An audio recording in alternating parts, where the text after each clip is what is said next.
Juan Carlos Avila and his wife were enjoying a weekend cruise off the coast of South America.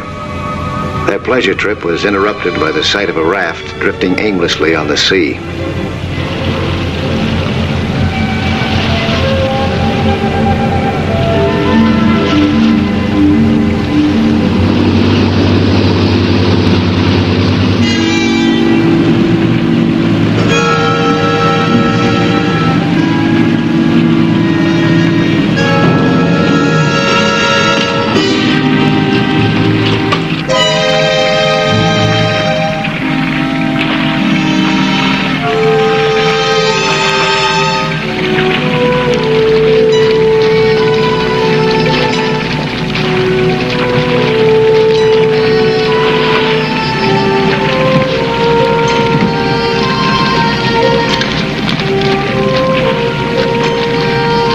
The three men appeared to be shipwrecked sailors, badly in need of help, and certainly harmless.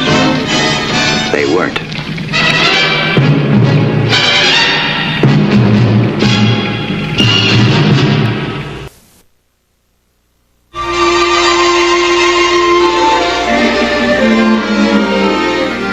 While Senor Avila and his wife were going through their ordeal only a few miles over the horizon, I was in the harbor, and I knew nothing about any of it. I had just completed my job, an underwater survey, and while waiting for my ship, I was trying to teach Nita Gallardo something about skin diving. She also wanted to ride on my sea scooter, and what Nita wanted, she usually got. Nita's father was an important man. He was Minister of the Interior, Chief of Police, and, well, in charge of things generally.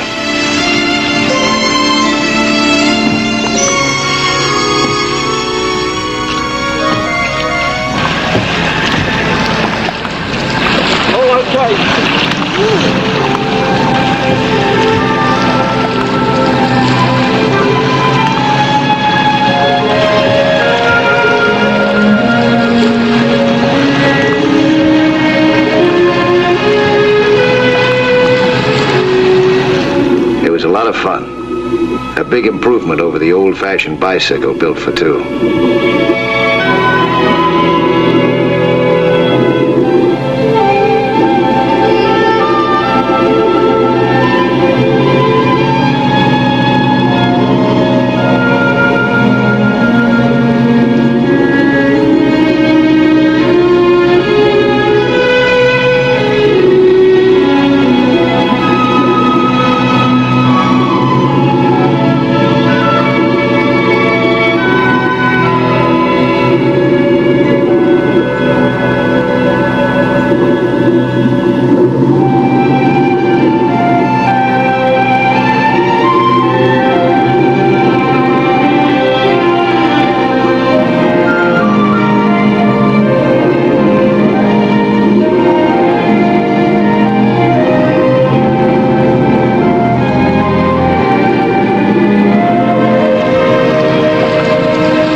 How'd you like it? It was wonderful, just like you.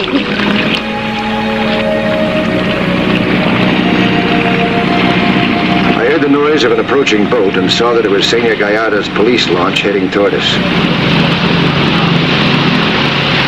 Papa! What a country. The kid's a girl, her old man calls out the Navy.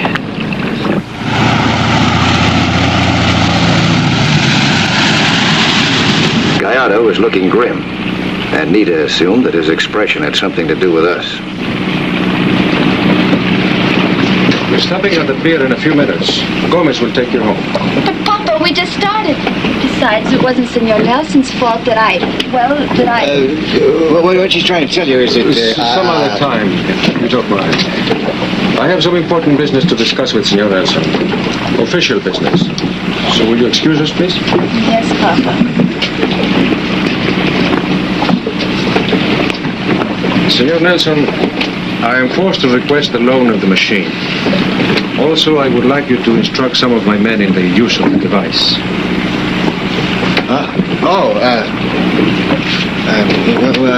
What do you mean? What's this all about? A matter of the greatest urgency and most confidential. He told me about the kidnapping. Avila was an important foreign diplomat. He and his wife were being held hostage by 3 convicts who had escaped from a penal island off the coast. The convict leader, a man named Costa, was a vicious murderer, and the other 2 men were also hardened criminals. Gallardo had been in radio contact with Avila's boat, the Santa Rosa, and he now knew Costa's terms. Costa wanted fuel, arms, ammunition, money, and freedom from pursuit or interception as his price for the lives of his prisoners. Gallardo was to leave the stuff on a reef and then withdraw. Costa would pick it up at dawn and deposit Senor Avila's wife on the reef unharmed. Later, 30 miles beyond, and at the limit of Gallardo's territorial waters, Costa would set Avila himself adrift in a life raft. But Gallardo was afraid that Costa would kill his prisoners as soon as he received his supplies. I asked him how he knew that Avila and his wife weren't already dead. I made a bargain with Costa. I must speak with Avila himself regularly. Otherwise, our planes would blast the Santa Rosa to bits. Now, it's time to make the test.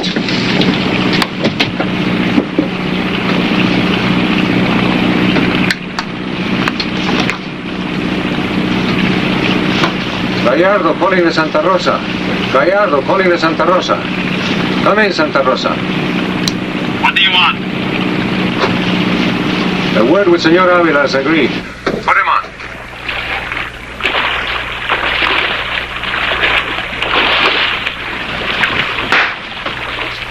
Put that away.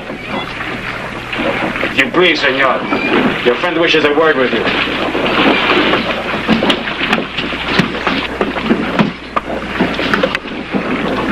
Avila speaking. You are all right, senor?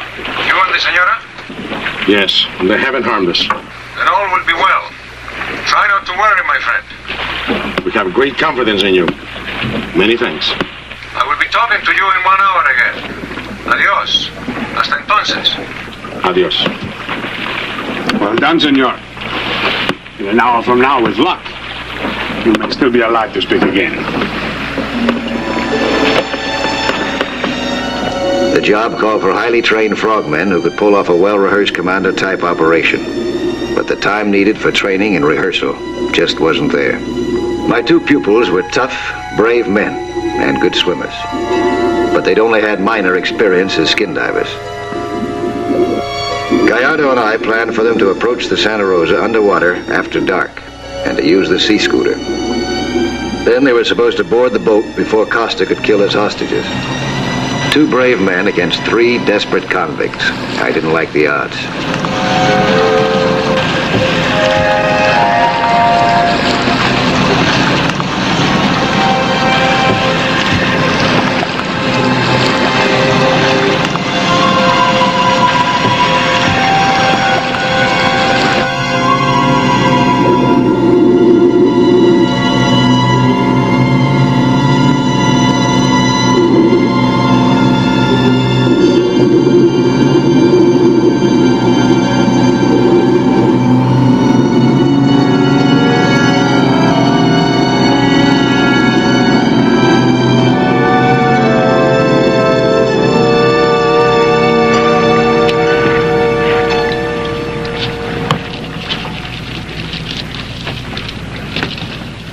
You will not touch my wife.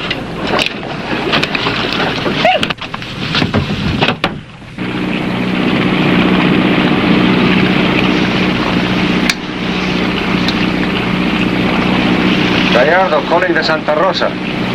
Gallardo calling the Santa Rosa. Come in, Santa Rosa. Let him go. Repeat. Come in, Santa Rosa. Answer him. Then keep your filthy hands away from us.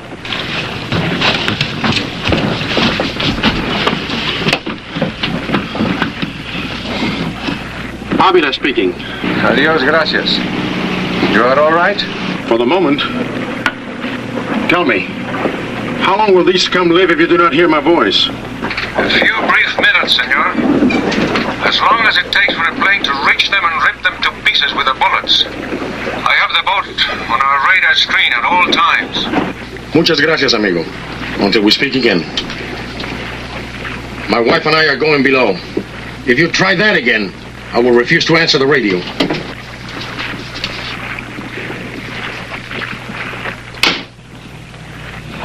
Rest well, senor. Tomorrow, we may keep your wife and leave you on the reef.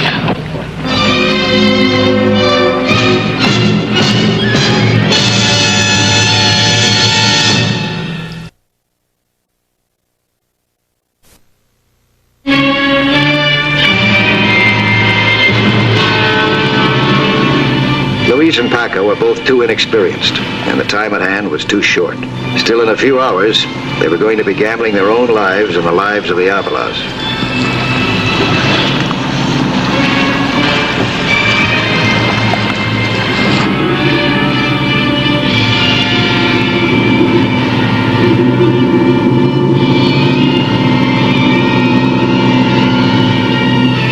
Senor Avila was a brave man, but courage alone wasn't enough.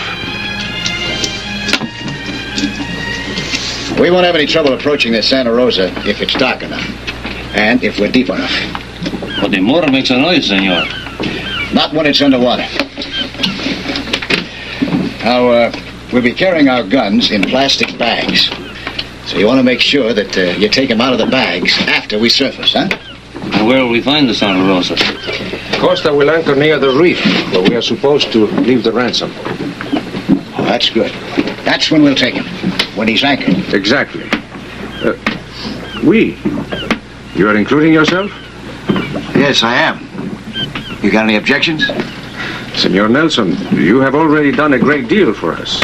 I do not wish to endanger your life in a matter that does not concern you. Oh, it concerns me. How about you fellas? You don't mind if I go along with you, do you? No, senor. We're delighted to have you with us, if His Excellency permits. His Excellency permits, and with much gratitude. Senor Nelson, I must compliment my daughter on her good taste. Thank you.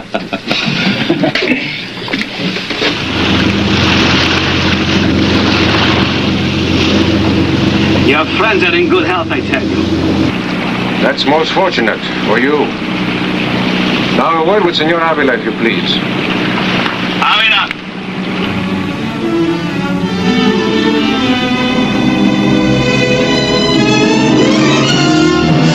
He stopped. About 3 miles due north. That means that he's about a quarter of a mile the far side of the reef. Good. How close do you want us to take you? Well, as far as you can without letting him spot us. Half speed ahead. No lights, no smoking, and keep it quiet.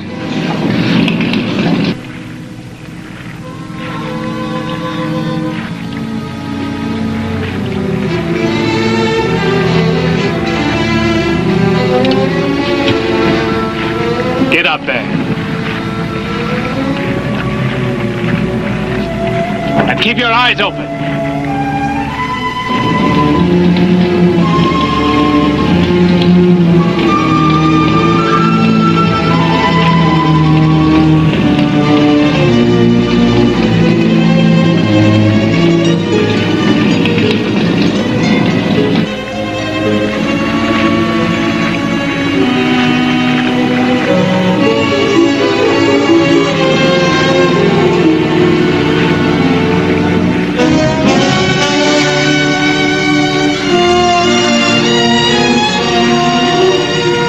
Is dangerous.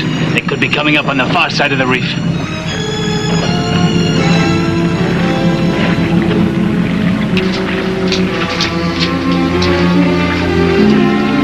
Costa calling Gallardo. Costa calling Gallardo. Full stop. Gallardo here. Go ahead. Back off or I'll kill the woman now. Could he have seen us? No, I'm sure he couldn't have. But we better hold it here anyway. You're getting jumpy, Costa. Relax. I'm warning you, don't come any closer. We're at least a half a mile away.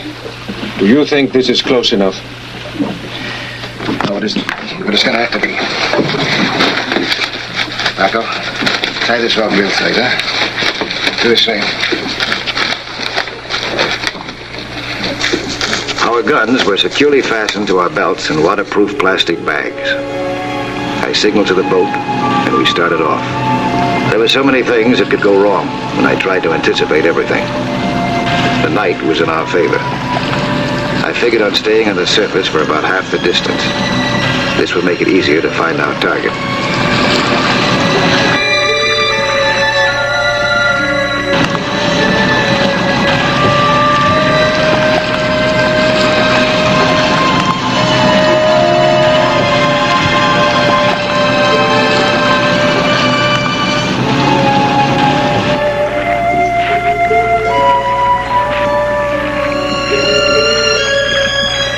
I wondered about the people for whom we were risking our lives. None of us had ever seen them, but we had all heard Avila talking to us, probably with a knife in his back. He had courage. I knew that for sure. I began to wonder what he looked like, and I told myself that was silly. It wasn't important. And I realized that it could be very important. I made a small prayer that Avila would be down in the cabin when we hit the deck. There wasn't going to be any time for swapping calling cards.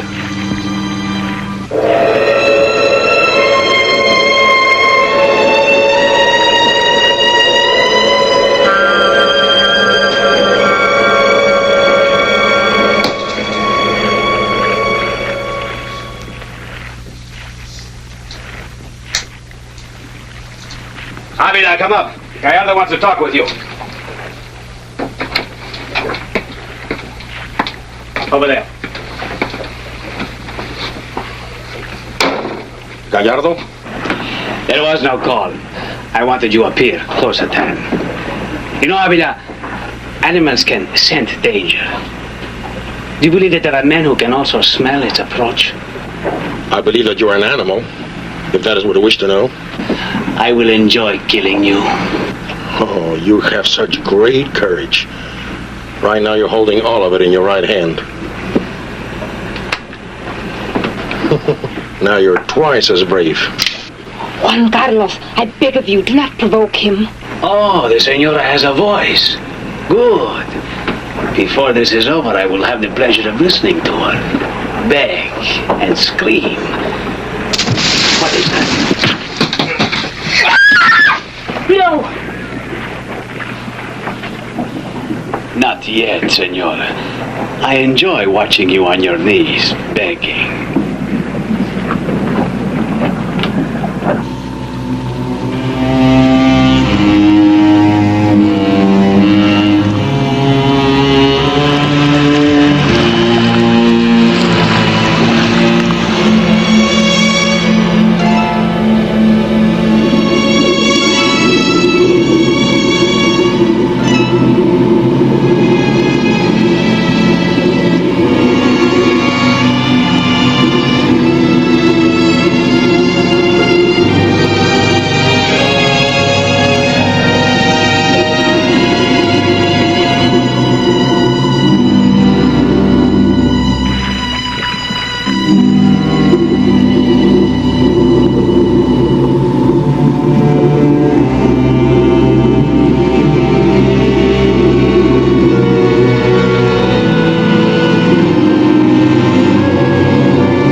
Luis signaled me that something was wrong, and we surfaced at once.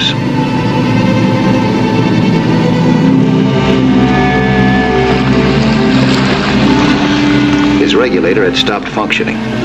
It seemed like a bad omen. He knew that he'd have to float there until after we had boarded the Santa Rosa before he could signal for help. We submerged again, leaving him behind us in the darkness.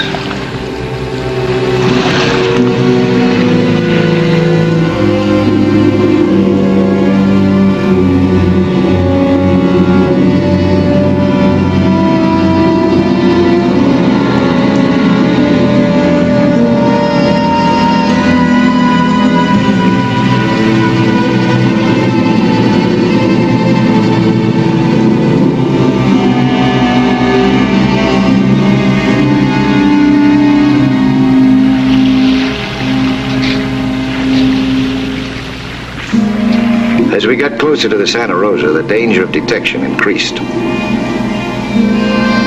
We were almost almost directly beneath the Santa Rosa, and I was worried that the noise of our bubbles might give us away.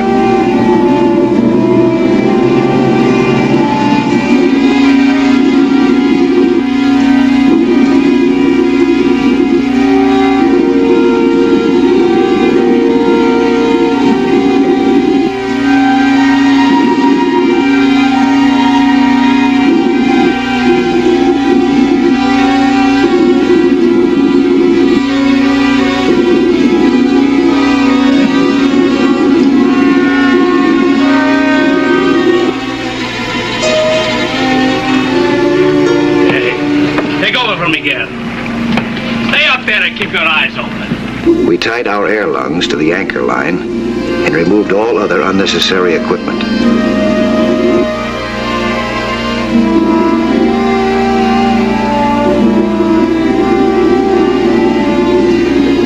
When we were ready to make our move, we surfaced.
Sí, señor.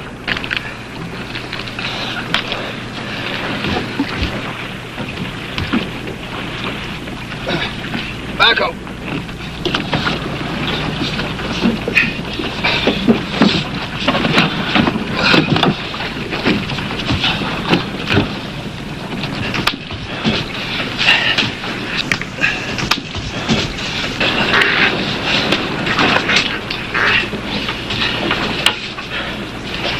Nelson calling Gallardo. Come in, Gallardo. Senor Nelson, what happened? It's all over. The Avalars are okay. But we need help. Get over here right away. It was all over. Costa had been smart, but not quite smart enough.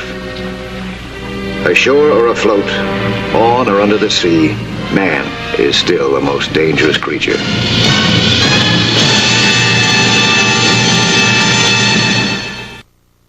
Hi there. I'm Lloyd Bridges. Skin diving is certainly a lot of fun, and it's full of adventure. See some more of it again next week, huh? When there'll be another excursion into that fabulous underwater world of Sea Hunt.